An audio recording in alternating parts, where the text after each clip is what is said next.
Her dad had been her world, and she would give anything to be by his side. But when she received the call about his sudden passing, she knew nothing would ever be the same. Hello, you. Welcome back. This is today's story. I will be your narrator, and I will guide you through its details. So without further ado, sit back, relax, and enjoy. Her brothers and sisters kicked her out of their childhood home immediately. They laughed that out of their dad's will. She'd only come out with the old family barn. If only they knew what their dad was planning, but life hadn't always been so bleak for Gemma Miller, the last born of the Miller family. She'd once been a happy woman, but of course, this was when her dad was still alive. He was her everything from mentor to best friend, and she always strived to make him proud. Her world came crashing down when she received that call about his sudden passing. Like many of us, Gemma never imagined a life without her dad. Of course, as a grown-up, the thought had crossed her mind once or twice, but she'd never really dwelled on it. But the last time she saw him, they'd ended things sourly, fighting over Gemma's future and lifestyle choices. Gemma had fallen pregnant and decided to keep the child. Her dad wanted her to return home so she could be cared for, but she wanted to keep her career going. While he maintained that he only wanted the best for her, Gemma saw it as him trying to control her life. She was away from home when her dad's nurse called her personal cell. Gemma and the nurse were good friends, so she didn't think much of the call. But the nurse's tone would tell her that this wasn't a routine call. Gemma jumped into the first bus home the minute she heard her nurse friend sobbing. Her dad had just gone into cardiac arrest, and M's were trying to resuscitate him. Guilt-ridden, Gemma prayed with everything within her that he'd pulled through. They'd left things so badly that she didn't know what to do if they didn't patch it up. But as her taxi pulled into her family farm, she saw the many car lights in the drive and knew she was out of time. The worst thing had happened. The following days were a blur for Gemma, who was stuck in a perpetual whirlwind of stomach-churning grief and guilt. Everything had blurred into nothingness around her. She only snapped back to reality when the family lawyer called her name one evening, standing in the middle of the living room with her dad's will in hand. Although Gemma's dad wasn't the wealthiest in town, he had a few properties around the county but turned heads.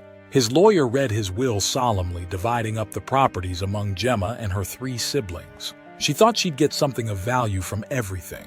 She'd been her dad's favorite after all. But as the lawyer continued reading, she realized this wasn't the case. Gemma's relationship with her siblings hadn't always been the best. In fact, they rarely got along. Her big brothers loathed that she was the most similar to their dad, while they were high school dropouts who didn't bother to do anything with their lives. Gemma had worked her way to college and was an assistant veterinarian in town. Although she loved her brothers to the moon and back, she suspected they didn't share her feelings. She'd soon know their true colors. Gemma's dad left everything to her big brothers save for a derelict barn, some yards away from the family home. The lawyer was barely outside the house when her brothers kicked her out. They didn't care that she was in her first trimester of pregnancy or that she was their blood and flesh. They jeered at her, drunk and staggering as they called their friends for a party. The bitter end was here. Gemma watched as car after car drove into the farm, drunk people filling out and running into her childhood home. Furious, she stomped back in to give her brothers a piece of her mind, but they only stared at her before dragging her out. "Dad's no longer here to protect you," they said triumphantly. "Go to your barn and sleep there." Dejected, Gemma pulled herself from the ground and walked away. She couldn't believe her dad would do this to her. Even more painful was her brother's treatment of her.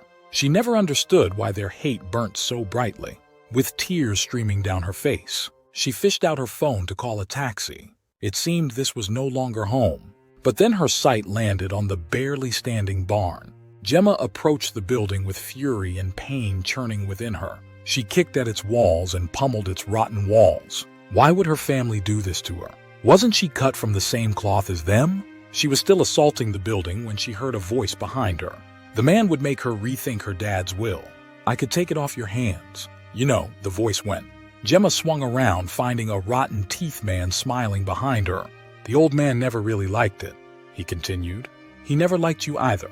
Gemma cut in crossly, recognizing the man as one of the farm's neighbors. The man, a rugged farmer always caked in mud and manure, had often butted heads with her father. What he'd reveal would leave her with more questions than answers. "There is nothing but problems there, Jenny," the man said. Of course, he didn't even know Gemma's name, even though he'd known her all her life. "It's not for sale," she said softly, hoping to cut the conversation short.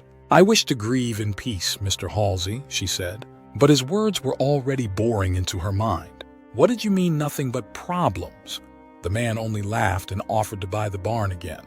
He even doubled his initial price, but that only made Gemma more apprehensive. She'd never known her dad as someone who kept secrets before.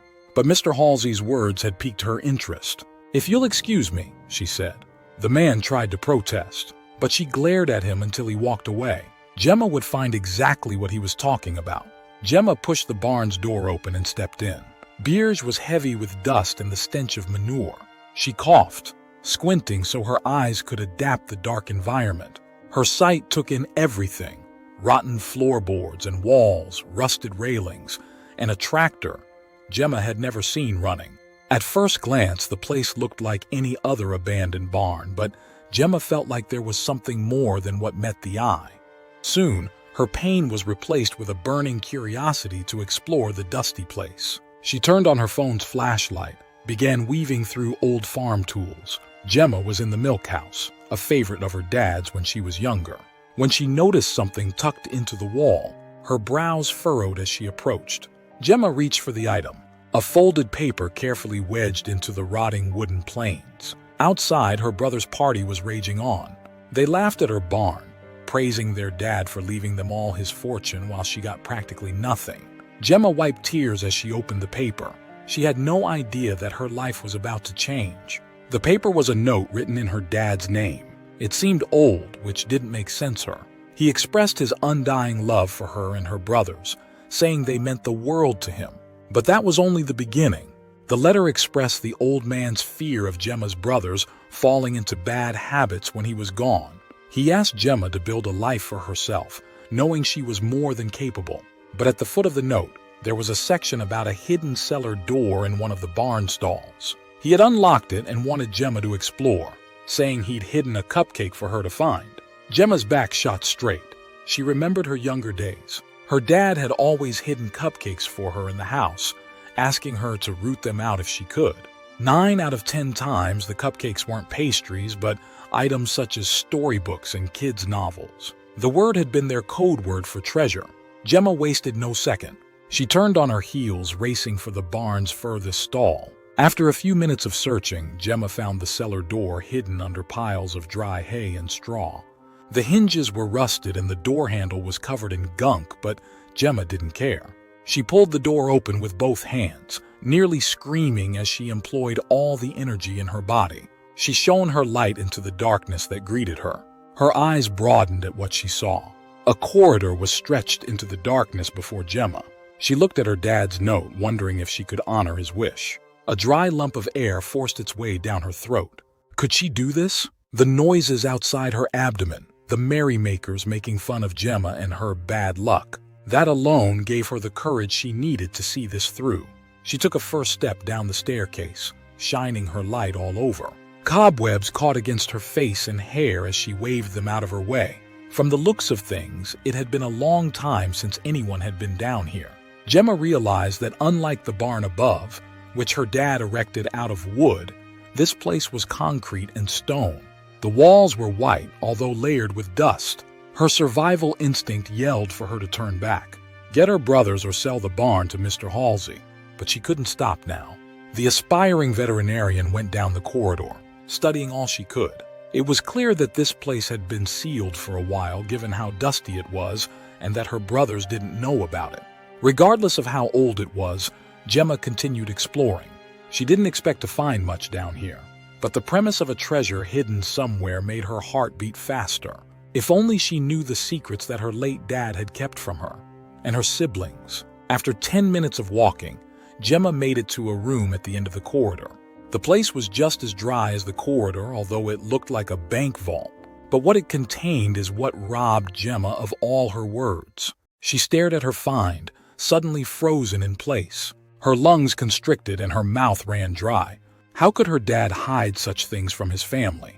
Gemma thought she'd always known her dad. She was his confidant. in his older days, and he'd opened up about so much to her. But he never failed to mention all this in his stories. A sickening rush fired through Gemma. She couldn't tell if it was fear or excitement. As she walked into the room, one thing became clear. Her dad wasn't the person she'd always believed he was. When we are young, we see our parents as our heroes. The possibility of them being dangerous individuals in the outside world never occurs to us. Sometimes they are heroes to the outside world, a fact that we never learn while growing up until someone reveals it to us. For Gemma, such secrets would be laid bare tonight. "Cupcake," she whispered. "Cupcakes, lots and lots of cupcakes." Before her, lined on the room's floor, were wrapped packages. They covered every inch of the room, from one wall to the next. Gemma squatted down and carefully picked up the first one, which had another note stapled to it. The message was short, giving her a clue of what was happening. "My little cupcake," the note started. "What makes a whiskey exquisite is its age. Here are the best 1960 had to offer. Find Mr. Livingston." There was a phone number on the paper. "He will help." Gemma opened the package, almost falling back when she saw the famed Macallan logo on a bottle of whiskey. Another package had a Glenfiddich bottle. One vintage bottle like this could go for $1,000.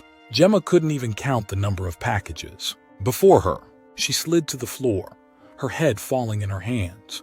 "What's happening, Dad?" Disclaimer: to protect the privacy of those depicted, some names, locations, and identifying characteristics have been changed. Any resemblances to actual events, places, or persons living or dead are coincidental.